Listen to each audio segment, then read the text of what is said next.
Hello, ladies and gentlemen. I'm Rebel. I'd like to welcome you to the Fight Before the Fight. This is a series of interviews where we go across the world and we interview fighters and find out what it really takes to be prepared for that moment they enter the ring. Today, I'm here catching up with an old friend, Mr. Uwe himself. That's right, Kurtiss Colvin Sr. And we're going to get in here, we're going to step in this ring and figure out what he does to prepare for that big moment.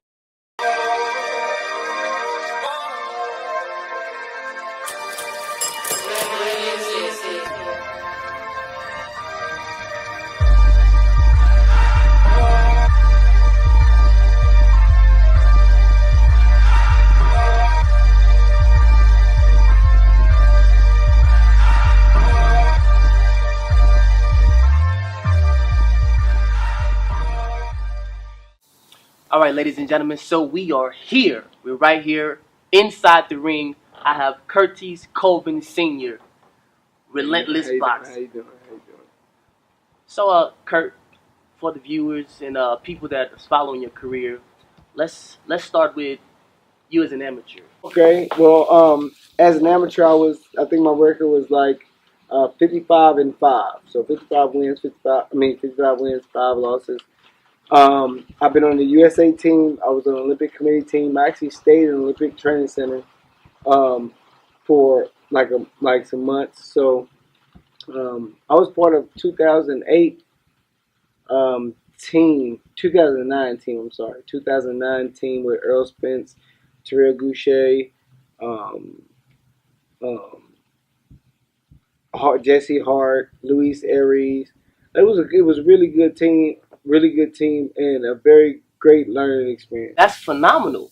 I mean, that I can't imagine 55 fights, yet alone wins as an amateur. Yeah. You know, Olympic team, that's another achievement. That's another level there. Yes, Representing the United States of America. Yes, Moving forward, Kurt, March 6, 2010, you debuted as a professional boxer. yeah. Knocked out your opponent.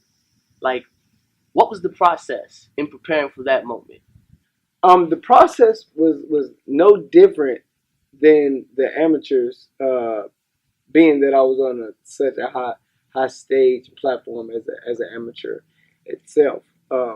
Besides the no headgear, when you get hit with without those headgears, man, you feeling everything. And then the ounces of the gloves. Amateurs, I believe it was like 12 to 14 ounces. I think 12 ounces. And amateurs is 10. It's 2 ounces, but it's way different. So mentally, it was scary because you didn't have that headgear on. But physically, I was so much bigger than everyone, and I feel like I worked harder than everyone. So my mental state was no one can beat me.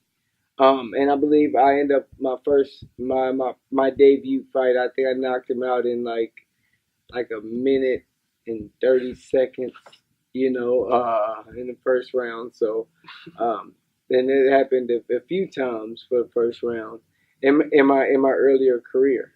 So yeah, mentally, I think mentally is the hardest battle for any amateur transforming into a professional athlete when it comes to boxing.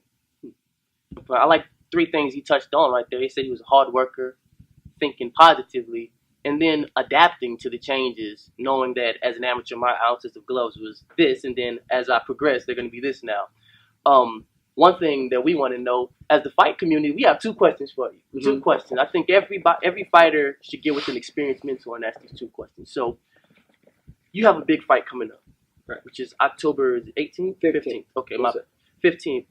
You have another big fight coming up. What are a list of do's and don'ts as far as preparing for the physical aspect? I think the biggest don't is just don't doubt yourself. If you work very, very, very hard, if you put in the time and the work and the efforts and the actual physicalities of training, mentally and physically, physically, you're ready. You ran all these miles. You ran, over 50 miles, 100 miles. So physically you're ready, but mentally is the biggest part of a fighter's downfall. And with that being said, it's just thinking positive. So that will be number one on my list. Number two is, in order to get to that, to reach that number one, you have to physically do everything it is possible. I had this rule of mine coming up in amateurs and pros. I I have two rules. One, if someone beat me, he has to be just way better than me. He just has to be talent wise. And two, I would never lose a fight of being out of shape. So I think those are the two biggest things. Being in a physical fight in a professional ring. It's like mentally, it's like, bro, I don't know about this. Doubting yourself. Um, it's techniques you can use like that, like breathing, like meditation. Before a fight, an hour before the fight, just um, get restroom. I use a restroom.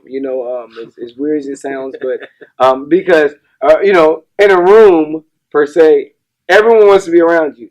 No one wants to be around you in a restroom, right? So I go to a personal restroom, and I just think, bro. I just breathe.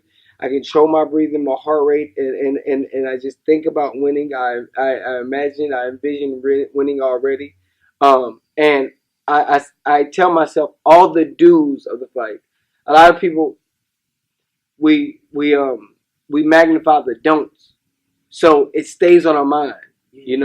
So that's a big thing. And like I said, physically, never leave the gym saying, "Oh well, I got it in. I didn't do as best as I could, uh, but it's cool. I didn't sweat that much today, but I do it some more tomorrow."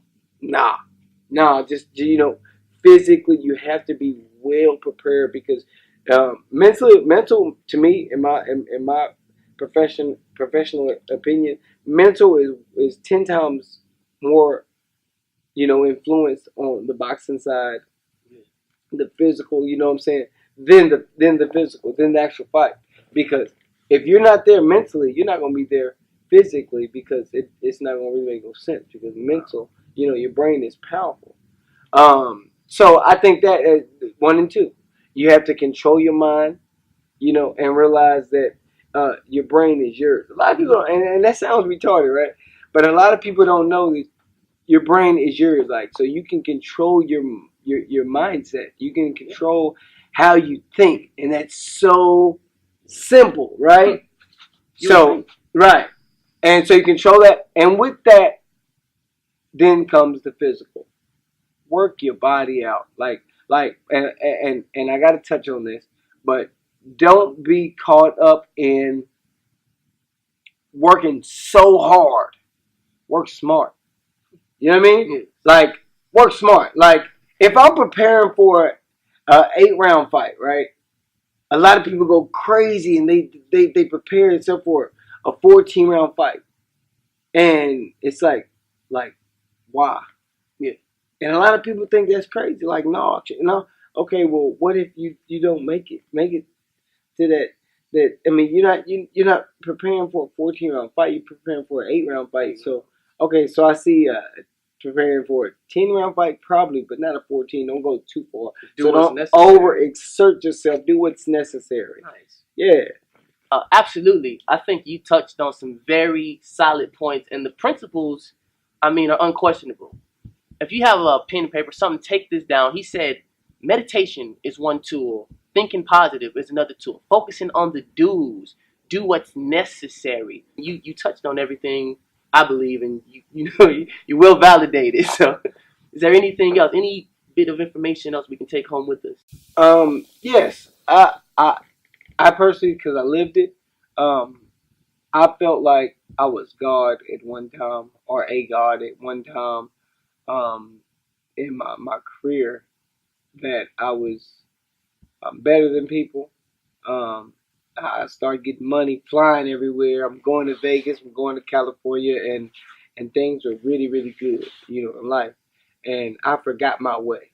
Now, a lot of people don't talk on this. You see all these, Floyd Mayweathers and all these, big time star boxers, but they never talk about the mental aspect of so far as life.